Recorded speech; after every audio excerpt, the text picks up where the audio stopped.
Hello and welcome to my travel and commentary channel. My name is Shova and I'm glad that you're with us. If you're new, comment below. I love to get to know new people. And if you are returning, welcome back. Thanks for coming back. If you like what you see here, remember to subscribe. So today we'll be talking about the Blenheim Palace Christmas Lights, which we saw in December during that brief period when England wasn't in lockdown. And they were absolutely terrific.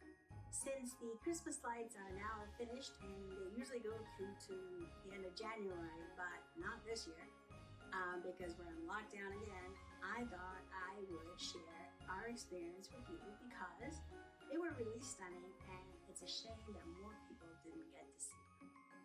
So, grab a drink, get yourself comfy, do what you need to do, and let's go explore.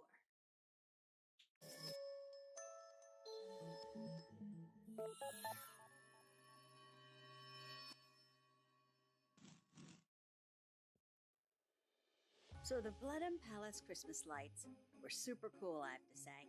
We've seen other UK Christmas lights such as Kew Gardens in central London, so we feel we have a pretty good basis for comparison. We had tickets to see Blenheim Palace at Christmas in the day, but there were no Christmas lights tickets available. We kept checking online and they were all sold out all the time for most days, and we couldn't get through on the phone lines either. So while we were there, we checked with the ticket team and found there were returns available. So yay, that's a tip. If you are there and you can't get tickets next year, just ask. What drove me crazy is that they made you pay for parking, but I had already paid for parking for the day tour. But we left and went out of Blenheim and had dinner and came back for the evening show. Anyway, that's another £10, but it was never going to be cheap. The Christmas trails are at night, so you don't actually get to see much of the gardens itself. I think that might have to be another video I do. Blenheim at night was busy. You had timed entry, so it's not everyone showing up at the same time. And they also did social distancing, so we felt comfortable. Blenheim and its park is so big you don't feel crowded. So we had lots of things that brought in the family crowd, carousels and lighted balloons and fair rides. This thing that I would call a slide is called the helter-skelter here in England. First time I heard that word, I immediately thought of Charles Manson, but they don't have that association here in the UK. We didn't buy any food. In fact, we bypassed all the huts where they were selling snacks. The lines were huge, but there were lots of choice like French crepes or mulled wine. With kids, once you start buying food, it really adds up. So we pacified the troops with French fries and then hot chocolate when it started getting cold on the train. The lights, laser, and music show started at Blenheim Palace itself. You know this place is big and you can light entire sections of it in color like they were individual houses. This was probably my favorite bit. I love seeing the color in the red and green flashing. On to the dancing candy canes.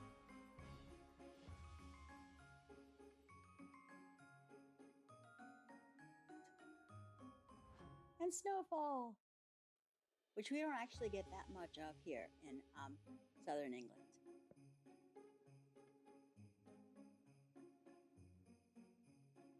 So the Christmas trail lights only take you onto a small part of the Blenheim Palace Park. And here you can see a map. You start and go around a bit of the lake house. It's the prettiest. What I really liked is that they kept parts of the trail hidden from view just the way it was landscaped. So you turn a corner and surprise, something else would be there. And it wasn't just when you looked up. You could look down, you could look sideways, and things like this are perfect for kids to skip along, keep them interested. And snowflake blend. What's not to love about that? You have these lakes around the area because around Blenheim it used to be really marshy. The original architects turned this marshland into ornamental lakes, which turned a problem into a beauty. The boathouse was made in 1888 for the 8th Duke. And the rose garden, obviously not in bloom, but they had these pretty lighted flowers. Don't the boats look like the Nina, the Maria, No, the Nina, the Santa Maria, and the Pinta. I felt like I was walking through candy canes. And what really struck me was that when you look back up on it from down in the hill, another viewpoint, they look completely different. From this angle, they don't look like candy canes at all. No. The Grand Cascade is a man-made waterfall that is all lit up. So the water trickles down here, goes into a lake, and then it goes into another lake. So remember, this used to be all marshland, so this was quite a feat of water engineering. Down the hill from the Arboretum, which is the top, the lawn was a riot of color and pattern, all done up in lights. This really had to be my favorite installation. On the trail, it was called the Carol of the Bells, and it was really just mesmerizing.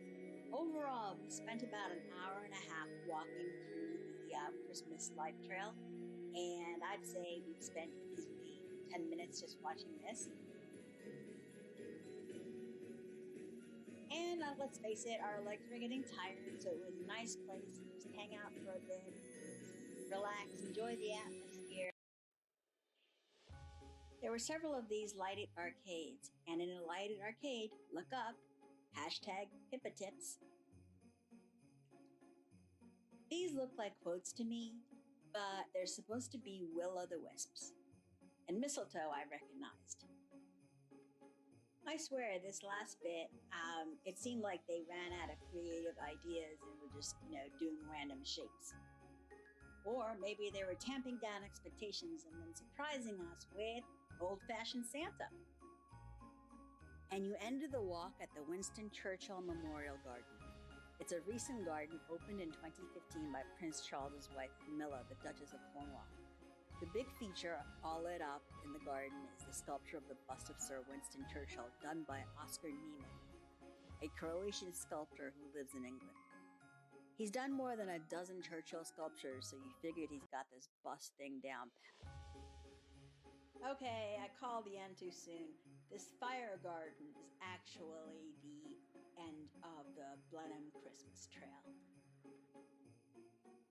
So now Blenheim has canceled the illuminated light trail, which runs through January usually. But next year, if you can and you're in the area, you should go. It was really well done. If you would like to watch any of my other travel content, feel free to check out my other videos. If you guys like what you see, then remember to click like and to subscribe, and also follow me on my blog, which is linked below.